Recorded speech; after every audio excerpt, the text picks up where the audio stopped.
In this video I want to talk about the baseball release versus the golf release.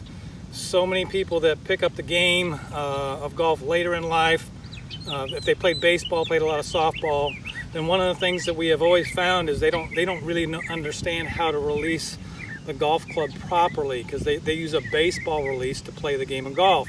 And what that leads to is a slice. So here's what I mean by that. So you baseball guys out there, I hope this demonstration meets to your satisfaction.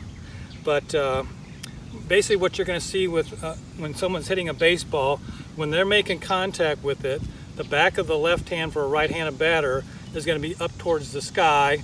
The palm is going to be underneath the bat up towards the sky. And that's how you can absorb the strike of a pitch 90, 100 miles an hour, okay? You cannot hit a baseball like you would in golf. This is the release in golf, where you try to get the left wrist flat or towards the target. Can you imagine what that would do to the back of your lead wrist if that's how you hit a baseball? That's not going to work, okay?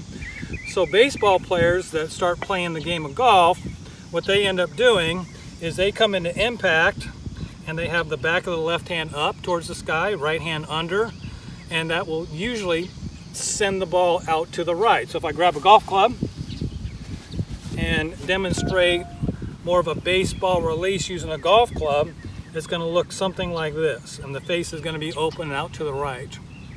Okay, what you have to learn to do is to square that face up.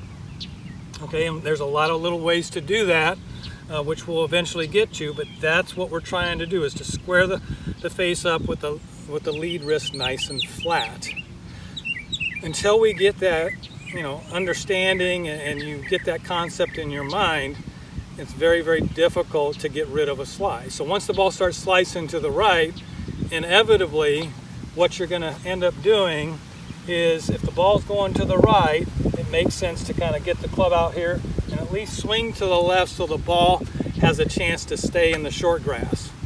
But now all of a sudden we've created an additional problem on top of the lack of understanding of how to release a golf club, and it's virtually impossible to be a really good player that way. Okay, so the first step, understanding the concept, trying to get the lead wrist nice and flat and square in the face.